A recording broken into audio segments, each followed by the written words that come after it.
अस्सलाम वालेकुम। Welcome to एमरात।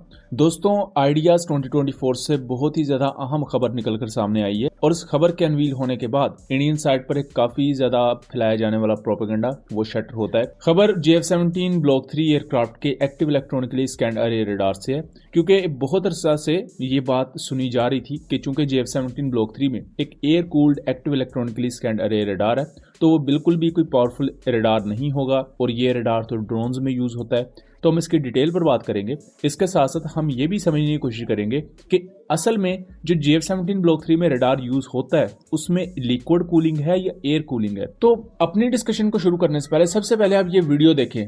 This is liquid cooled or air cooled radar? Liquid cooled radar. And how much TRM? Hundreds of TRM.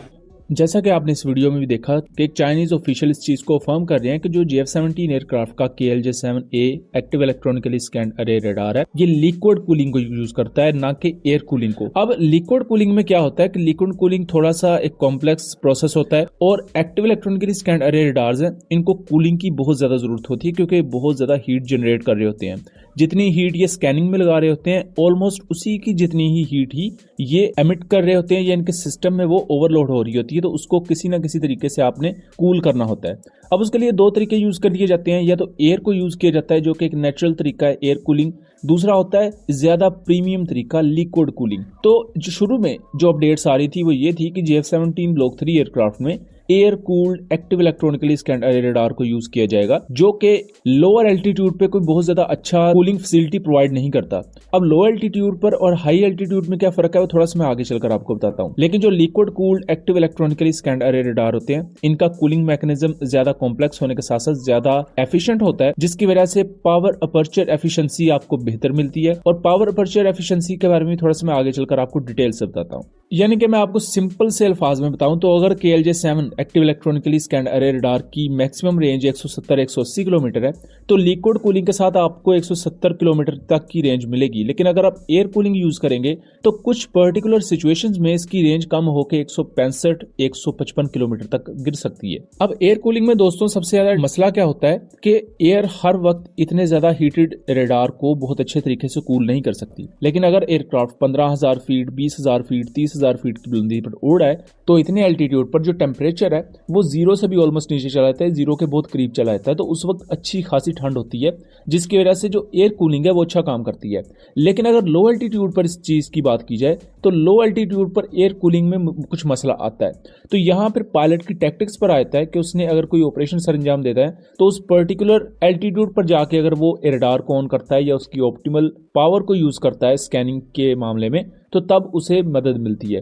लेकिन लो altitude पर अगर वो रहेगा तो चूंकि उस वक्त हवा इतनी ज्यादा ठंडी नहीं होगी, एयर कूलिंग उतनी ज्यादा बेटर उसे प्रोवाइड नहीं हो सकती, तो इस कॉन्टेक्स्ट में रडार की एफिशिएंसी पर असर पड़ेगा। अगर लिक्विड कूलिंग की बात कर ले उसके मुकाबले में, तो चूंकि अब ये बात कंफर्म हो चुकी है, जो KLJ-7 active electronically scanned array radar JF-17 block 3 में है, ये लिक्विड कूल्ड है। तो लिक्विड कूल्ड रडार्स आपको हर वक्त एक जैसी एफिशिएंसी प्रोवाइड करेंगे, क्योंकि आपके पास एक पर्टिकुलर लिक्विड जेल मौजूद है जो कि उसके सिस्टम को कूल कर रहा है। अब इसमें इतनी ज्यादा हीट क्यों पैदा होती है, तो ये एक टेक्निकल चीज है। इसके लिए एक लफ्ज यूज किया जाता है पावर अपर्चर एफिशिएंसी।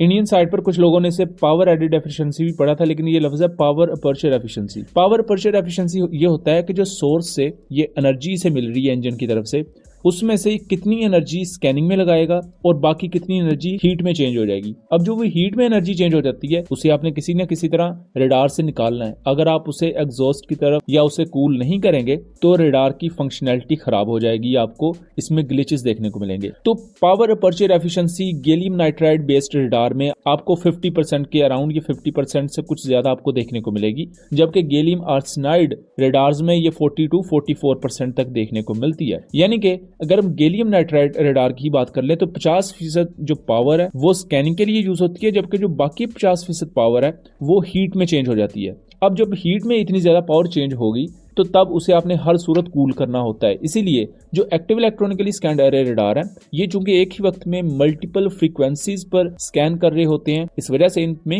हीट भी बहुत ज्यादा जनरेट हो रही होती है। तो इसीलिए उसकी कूलिंग के लिए आपके पास प्रॉपर कूलिंग मैकेनिज्म होना चाहिए। तो यहाँ ऐसा रडार कुछ मामलात में कॉम्प्लेक्स बन जाते हैं, जबकि इस तरह की बहुत ही ज्यादा स्ट्रिक्ट मेजर्स आपको नॉर्मल पल्स डॉपलर रडार में लेने नहीं पड़ते। Active electronically scanned array radar को बहुत ज्यादा कूलिंग की जरूरत इस वजह से भी होती है क्योंकि इसमें सेपरेट टीआर मॉड्यूल्स होते हैं, क्योंकि हर सेपरेट मॉड्यूल ट्रांसमीटर का भी काम कर रहा होता है और शुआओं को रिसीव करने का यानी कि रिसीवर का काम भी कर रहा होता है। तो जब इतने ज्यादा टीआर मॉड्यूल्स होते हैं, जो कि KLJ7 में 1000 के करीब टीआर मॉड्यूल्स हैं, तो इस वजह से इसका कूलिंग सिस्टम बेहतर होना चाहिए। अब जो एयर कूल्ड रडार है उसके बारे में आपको पहले बता चुका हूं कि वो एक पर्टिकुलर एल्टीट्यूड या उससे ज्यादा के एल्टीट्यूड पर अगर आप उसे यूज करें तो वो आपको अच्छी परफॉर्मेंस देता है, लेकिन लोअर एल्टीट्यूड पर वो अच्छी परफॉर्मेंस शायद उतनी अच्छी ना दे पाए, उसमें कुछ फर्क आएगा, ये बात फैक्ट है। लेकिन ऐसा हरगिज नहीं है कि जो एयर कूल्ड रडार हैं वो बिल्कुल नाकाम रडार्स हैं या वो बिल्कुल काम नहीं करते, ऐसा बिल्कुल नहीं है। ये चीज आप समझ लें कि एक वेल एग्जैजरेटेड प्रोपेगेंडा के तौर पर समझ सकते हैं, क्योंकि अगर एयर कूल्ड रडार इतने ही ज्यादा नकम्मे होते तो आज दुनिया में कोई भी एयर कूल्ड रडार